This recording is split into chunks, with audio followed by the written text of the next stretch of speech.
All right. If you are wondering who are going to be the top breakout stars in college basketball next season, as far as returnees, then who better to talk about it than Leif Thulin, who is the man that watches more college basketball than anyone else. Stay tuned to hear about the players that your team may be selecting in next year's draft.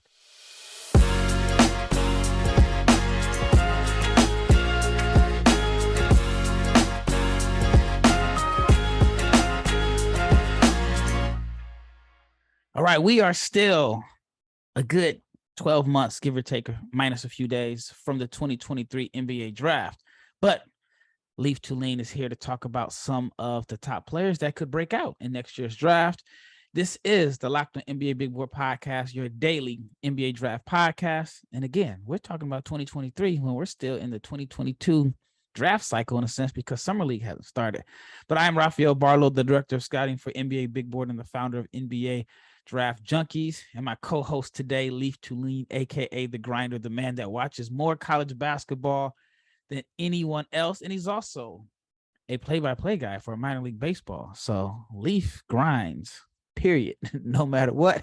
And this episode is brought to you today by Arcade One Up, and Arcade One Up is the company that is giving away 3 NBA Jam Shaq machines. That's right, 3. These are the guys known for making incredible retro 3/4 scale at-home arcade games like Pac-Man, Golden Tee, and many more. Enter to win at arcade1up.com/locked-on. That's arcade1, the number 1, up.com/locked-on for your chance to win one. Leif, I know that your schedule is crazy. Last time we spoke, you were in Hawaii.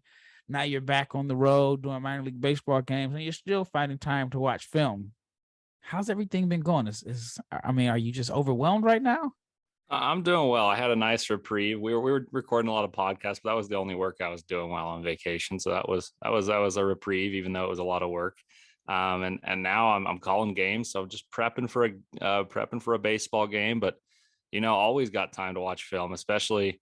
And there's not too much new watching the players that I think we're going to talk about. We've both watched a lot of them, and I think it'll be good to enlighten the fans as to who may break out and be popular candidates to be sophomore, take sophomore leaps, such as what Johnny Davis took, or Keegan Murray, and Jaden Ivey was kind of a household name. But the people in the same ilk, I'm not sure they'll all be lottery picks, but it's always good to know who's going to take a leap the next year for college basketball, whether you're fans of college basketball or just the NBA draft.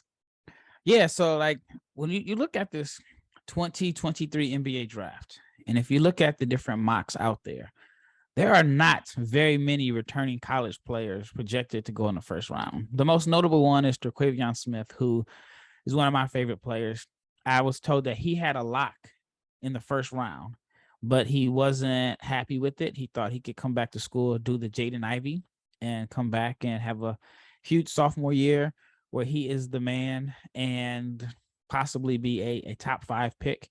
I think for the most part, people are pretty much locked into Wembanyama and Scoot Henderson being number 2, but things could change. I mean, we saw how much the mock draft changed, at this time last year.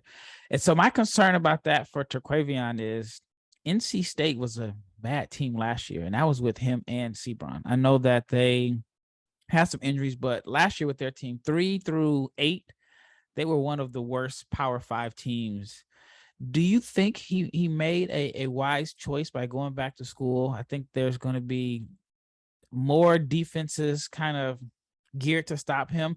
He was kind of hiding in plain sight last year. He had a very good freshman year, but he was way under the radar. I think I first talked about him back in maybe like April, and people were like, who?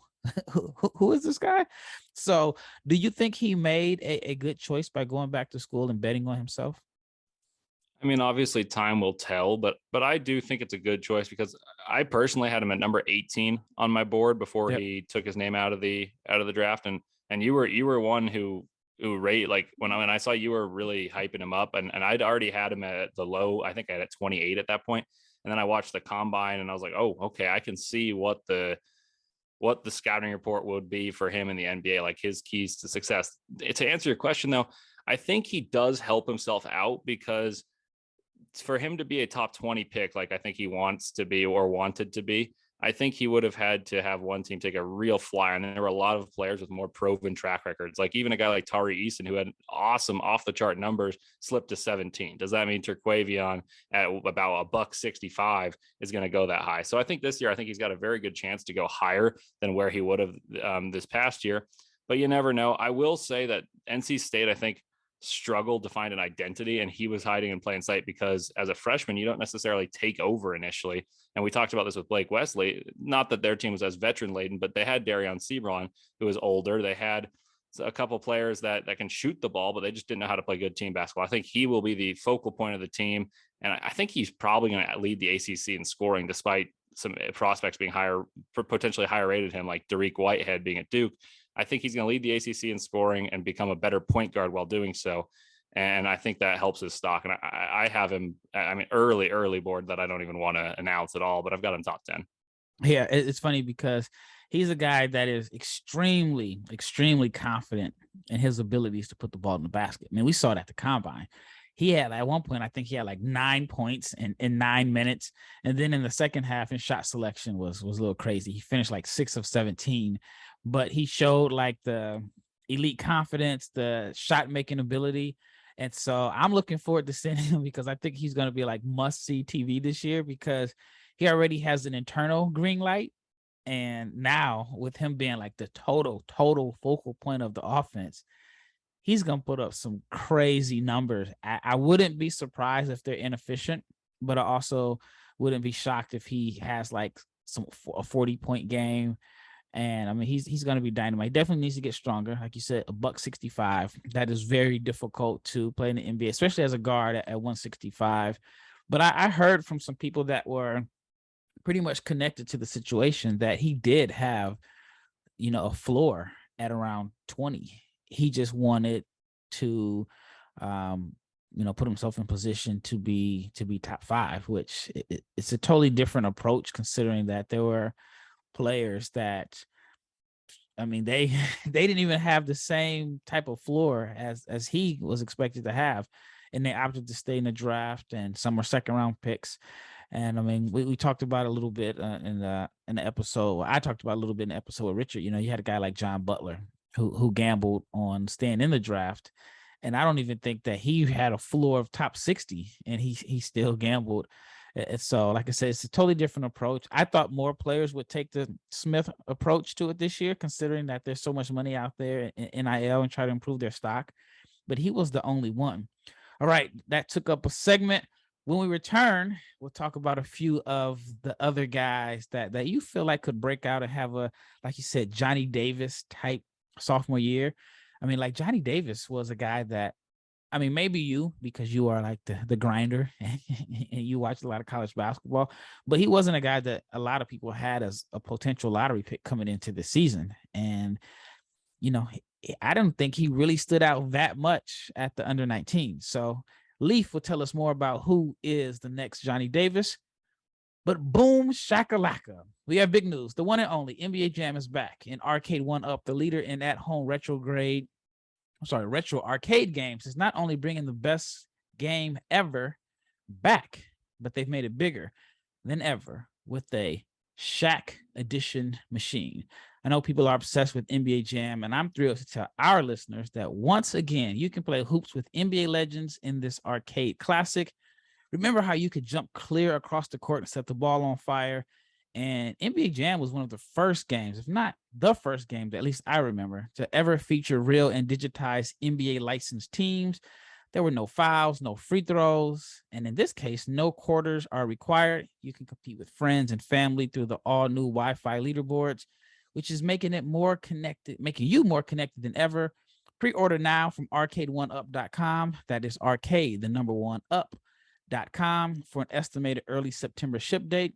Arcade 1-Up is the place for fun. They've got even more classics like Golden Tee, Mortal Kombat, and many others starting at just $3.99. And now check this out. They're giving away an NBA Jam Shaq Edition machine or arcade to a Locked On listener. Enter for a chance to win a game console for your man cave, because, this is Locked On. I know everybody that listens to Locked On. You all have man caves. I'm the only one probably without a man cave, but I'm getting there. So for your man cave, you can get the Shaq Edition NBA Jam, and it comes from courtesy of Locked On, but you have to enter at arcade1up.com/locked on. That is arcade, the number 1up.com/locked on. You've got until July 8th to enter to win this NBA Jam Shaq Edition console. Do not miss out. Enter today.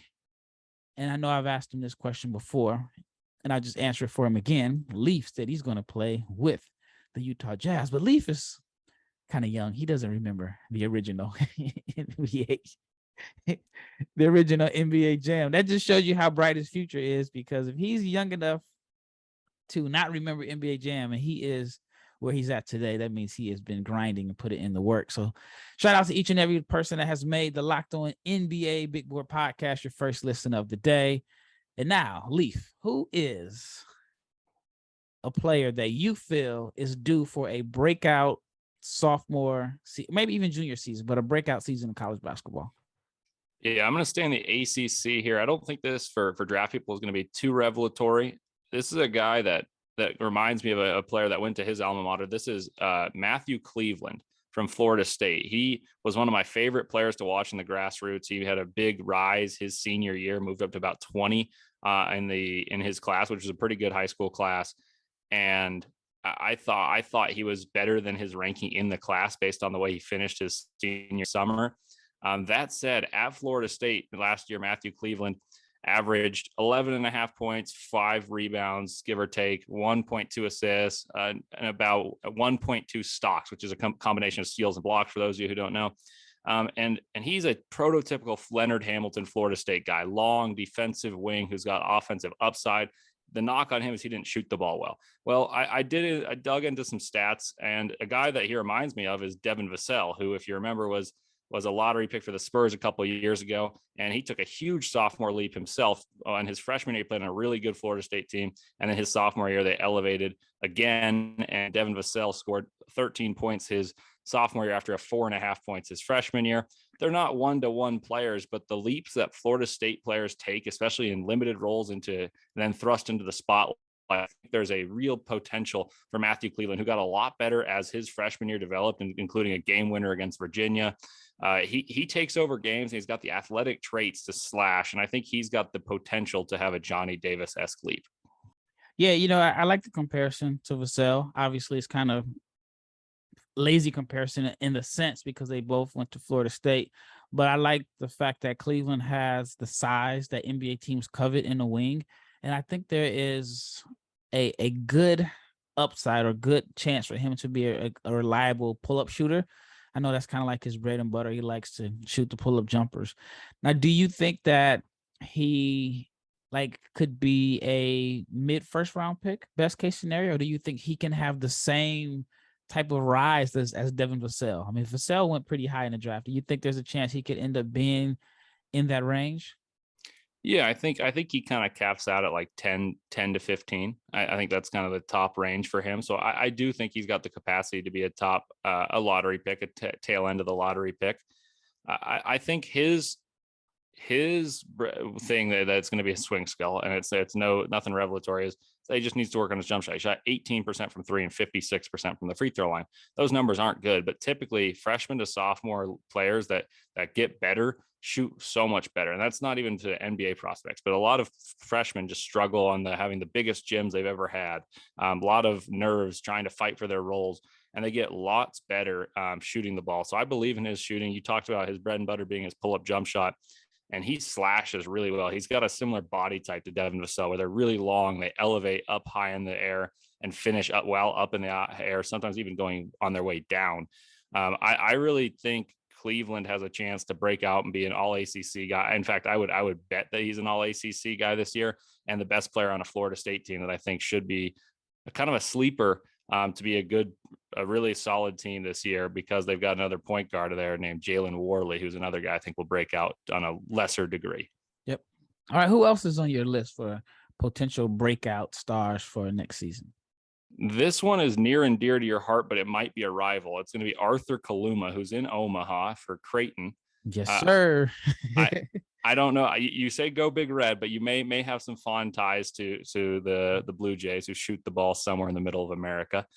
I think Arthur Kaluma is going to spearhead and be the best prospect on a really good Creighton team that should be top 5 in the country at certain points this year.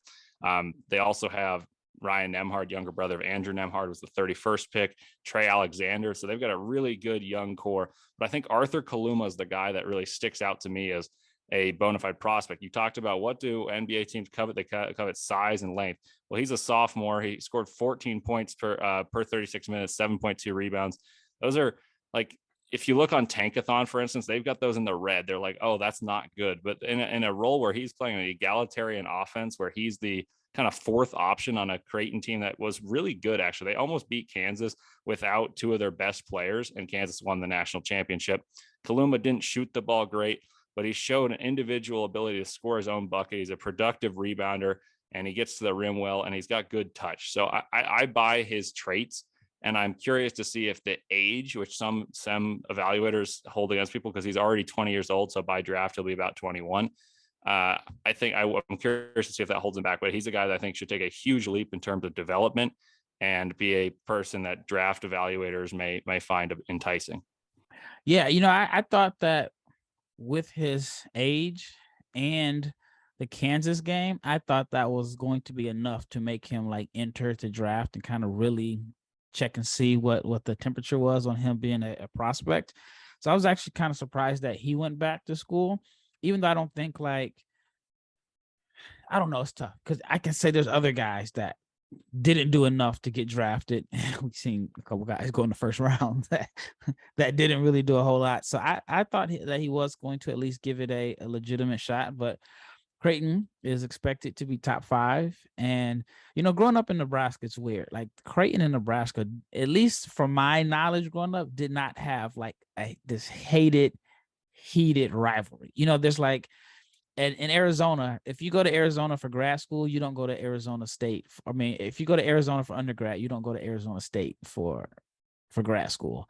Or, like at Oklahoma State, it's not that big of a rival, maybe because they're not in the same conference. So I still have to say this, as a kid that grew up in Omaha, I did root for Creighton, I did root for Nebraska. And then when they played each other, I wasn't like, felt like, oh, one team lost, I'm mad about it. It just, you hoped for a good game. So, but yeah, to say that I do root for Creighton to win, I do root for Nebraska to win, but obviously it's Creighton that has the much, much better program, and they don't have the same budget as Nebraska in a sense. So it's very interesting. All right, before we get into the last segment, I think the audience wants to know a little bit more about Sakara. And as far as, that's messed up. All right, 1, 2, 3. All right, before we get into the last segment, I wanted to talk to the audience about feeling better. And feeling your best starts with what you eat. And Sakara helps you live a healthy, balanced lifestyle, but more importantly, helps you truly enjoy it. And that's because they have delicious, plant-rich, transformational nutrition programs that build a foundation for living in your best body. And now is the time to seek wellness, joy, and abundance in all areas of your life. And it starts with what you eat. With Sakara, you get nutrition-dense meals, snacks, and supplements that nourish your body without ever sacrificing taste or quality. And true radiance starts on your plate and is made with high-quality organic ingredients. Sakara's plant-rich transformational nutritional programs are expertly designed to deliver real results, from reduced bloat and eased digestion to clear skin and boosted energy and mood. Sakara is a wellness company anchored in food as medicine, on a mission to nourish your body through the power of plants. Their nutritionally designed chef-crafted breakfasts, lunches, and dinners are made with powerful plant-rich ingredients, which again help boost your energy, support your digestion, curb your sugar cravings. They get your skin glowing, which you got to have your skin glowing. You can't be out here with the dead skin. And plus, it is delivered right to your door and ready to eat. And right now, Sakara is offering our listeners 20% off their first order when they go to sakara.com/lockedon20. Enter the code LOCKEDON20 at checkout. That is Sakara, SAKARA.com to get 20% off your order. Just hit /lockedon20. That is sakara.com/lockedon20. on 20. All right, once again, you're listening to the Locked On NBA Big Board Podcast. I'm your host, Rafael Barlowe, with my co-host, Leif Thulin, a.k.a. The Grinder. All right, Leif, who is the third, or I guess it's the fourth? Who's the next, or maybe it's the third? Who's the next prospect on your list? It is the fourth. I'm torn. There's like 3 or 4 guys that I think will go in the tail end of the first round. And I think picks 20 through 30, and there's a chance for a breakout. I'll start it off with the guy I think has the highest potential of those guys, and that's the point guard Tyrese Hunter, who's transferred from Iowa State to Texas. And I think he was a huge reason Iowa State had 2 wins in the season prior, and then they went to the Sweet 16 and were pretty close to making the Elite 8. And I think he was the main reason, because of his insurgence of energy and defense, along with the transfer of Isaiah Brockington, was certainly helpful. But Tyrese Hunter is a defensive menace. He's one of the best defenders in the country, especially for guards. He gets to the rim. He's very young for his age. He'll be a sophomore, and he's yet to turn 19. He's small in terms of height, but he plays big. He's got long arms, passes well. Shot's not beautiful by any stretch of the imagination. Shot 69% from the free throw line and shot about 27% from 3. But you just don't see guards with dynamic athleticism. Think of Kennedy Chandler, but this guy's is bigger, and he's not the vertical athlete that Kennedy is, but I think he's every bit the pest. And I watched the other night. I was flying back, and so I decided to turn on Tennessee versus Michigan, and Kennedy Chandler had an amazing game. He's killing them in drop coverage. Yeah, and I was thinking to myself, man, what player could do that this year? And then it just dawned on me. I was like, oh man, Tyrese Hunter is going to kill it, Texas. They just need to give him the ball and let him rock. And they've got a lot of talent. They've got another projected lottery pick. So if he's allowed to rock, I think he's got the highest potential. I just do think teams will be a little worried by his diminutive stature, and that's why Kennedy Chandler fell to 38, I believe. And I'll get to see him next week at the Summer League, and I'm excited to do that. Oh, you'll be at Summer League? Yeah, I'll be at all 3 Salt Lake games. Okay. All 3 days, so 6 games. Okay. Yeah, I'll be in Vegas.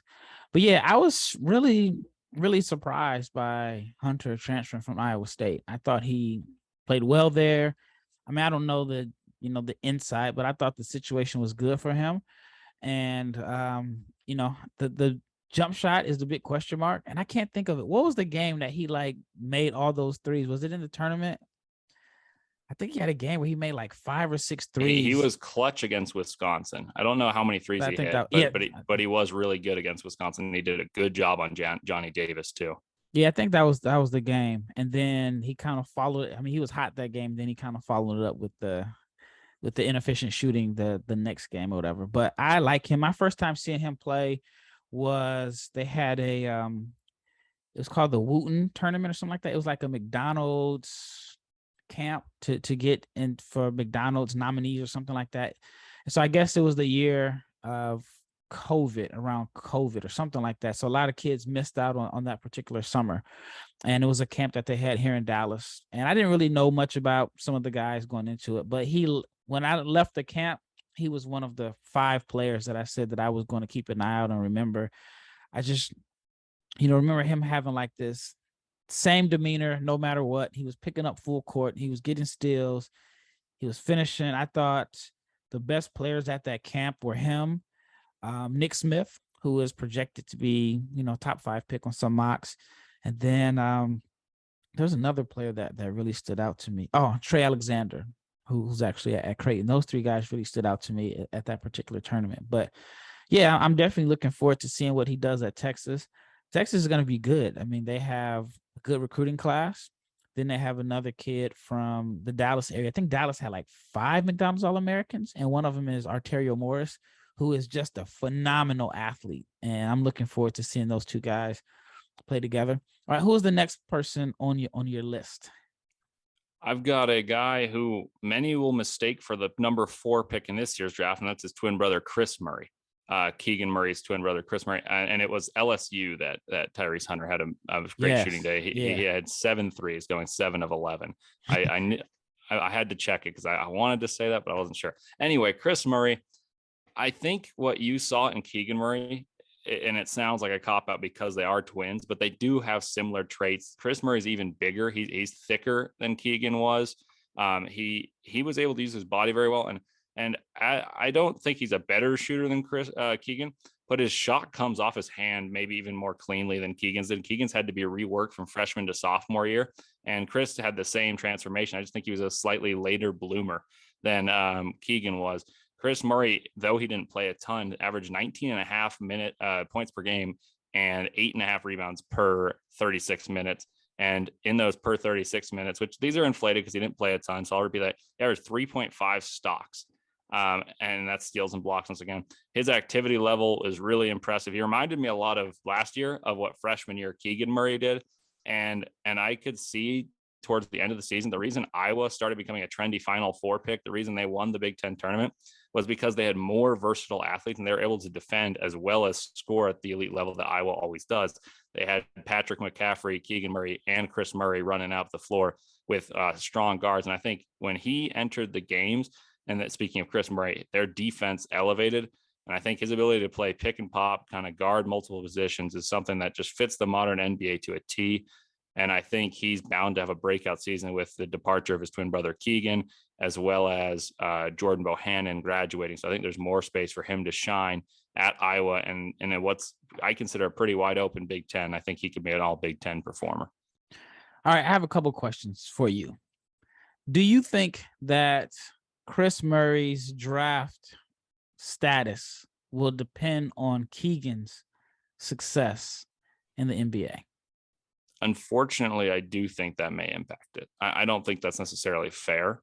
And maybe Keegan will ball out and then it'll improve Chris's stock. But I do think people will see like, oh, Keegan has a ceiling. Like he's not scoring well individually as a rookie, and that'll potentially hurt Chris Murray's stock. I don't tend to evaluate that way, but I can certainly see a way that could be impactful to his stock. Typically twins come out the same year, so that this is interesting.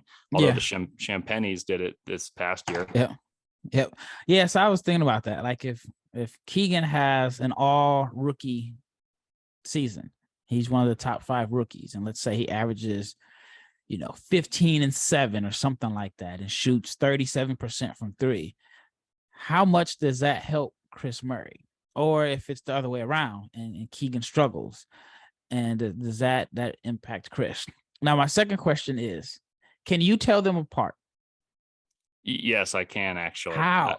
So before I let you get into your answer, so I'm at the combine, right? And I think I was going up the escalator, and then one of them was coming down the escalator. I had no idea who it was.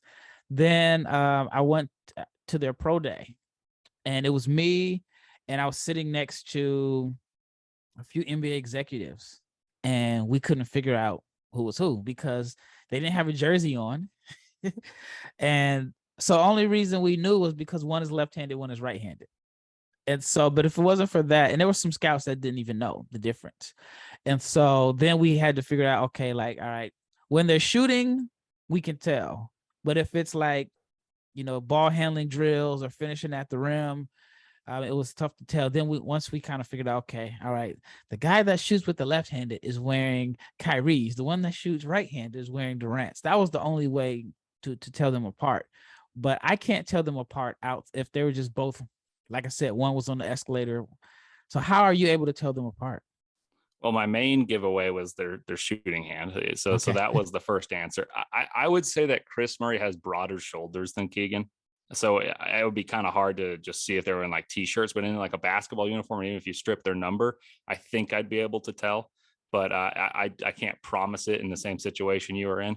I would also say that Chris is his hair is just a touch different. I watched a lot of Iowa the last 2 years because I really liked Luka Garza just as a college player, and Joe Wieskamp was fun to watch. They play great offense. So in that situation, I can usually, like when they're running up the court and you can't see their numbers, I can usually tell which one's which, but that may just be a benefit of watching them play a lot. So you kind of know what their rotations are. So I can't promise it in your situation. My main answer was one's lefty, one's right-handed. So yeah. I thought a lot would be a fun fact for a lot of people wouldn't know. Yeah, I mean, the NBA scouts didn't know. I mean, these are the people that are paid to evaluate and watch all season long. But yeah, like I said, at a pro day when they just both had on t-shirts, and they started off the pro day with just like ball handling drills, and they didn't do any shooting, and they were running up and down. And I just remember scouts are just like, okay, which one are we supposed to really, really be keeping an eye on for this year's draft? And then once they got to shooting, then it was able to, somebody had to point out to them that, one's right-handed, one's left-handed.